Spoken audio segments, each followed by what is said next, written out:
नमस्कार साधकों, आपका स्वागत है मोक्ष मार्ग पर, जहां आत्मा से परमात्मा की यात्रा शुरू होती है।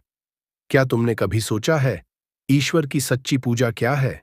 क्या वो मंदिर में दिया जलाना है, या फिर किसी को प्रेम से देखना, किसी का भला करना? भगवान ने कहा, कर्म ही मेरी पूजा है, मगर हम भूल गए और पूजा को एक रिवाज बना दिया। जीवन की दिशा हर इंसान कर्म करता है, लेकिन बहुत कम लोग समझते हैं कि उनका कर्म ही उनकी आराधना है। गीता कहती है, कर्मण्येवाधिकारस्ते मां फलेषु कदाचन, अर्थात तेरा अधिकार सिर्फ कर्म करने में है, फल में नहीं। यह एक वाक्य नहीं, जीवन की दिशा है। जो इसे समझ गया, उसने जीवन जीने की कला सीख ली। पूजा का असली अर्थ, हम सोचते हैं पूजा मतलब मंदिर जाना, फूल चढ़ाना, मंत्र पढ़ना, पर असली पूजा वह है जो हर कर्म में समर्पण से की जाए। जब कोई किसान खेत जोतता है, वह भी एक पूजा कर रहा होता है। जब कोई माँ अपने बच्चे को प्रेम से देखती है, वह भी आराधना कर रही होती है। जब कोई शिक्षक ईमानदारी से पढ़ाता है, वह भी ईश्वर की सेवा कर रहा होता है। पाठ 2, कर्म का रहस्य। कर्म दो तरह के होते हैं, एक फल की चाह से किए गए कर्म और दूसरा समर्पण से किए गए कर्म। पहला तुम्हें बंधन में बांधता है, दूसरा तुम्हें मुक्त करता है। भगवान कृष्ण ने कहा था, जो कर्म बिना आसक्ति के किया जाए, वही मोक्ष का मार्ग है। जब तुम अपने कार्य में प्रेम जोड़ देते हो, तो वही कार्य पूजा बन जाता है। पार्ट 3, एक कहानी। एक साधु रोज मंदिर में जाकर पूजा करता था।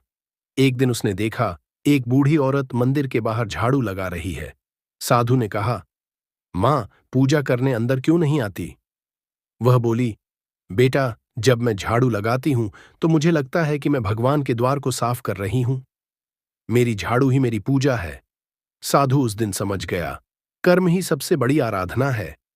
पार्ट 4, आधुनिक जीवन में कर्म योग। आज हम सब कुछ पाने की जल्दी में हैं। काम करते हैं, लेकिन सिर्फ परिणाम के लिए। इसलिए मन थकता है, दुखी होता है। पर जब तुम अपना हर काम भक्ति की भावना से करोगे, तो काम कर्म बन जाएगा और कर्म पूजा बन जाएगा। विवेकानंद ने कहा था, work is worship, duty is God. जो अपने कर्म को ईश्वर समझकर करता है, वो कभी असफल नहीं होता। कर्म करते समय ईश्वर को मत भूलो। हर सांस में, हर प्रयास में उसे महसूस करो, क्योंकि जब मन शुद्ध होता है तो हर क्रिया एक ध्यान बन जाती है। जो झाड़ू लगाता है, वह भी उतना पवित्र है जितना मंदिर में पूजा करने वाला पुजारी, अगर वह भाव से करता है। तो अगली बार जब तुम कुछ करो, तो याद रखना, तुम्हारा हर कर्म देखा जा रहा है, ना किसी इंसान के द्वारा, बल्कि उस शक्ति के द्वारा जिसने तुम्हें जन्म दिया है। हर काम को भक्ति समझकर करो।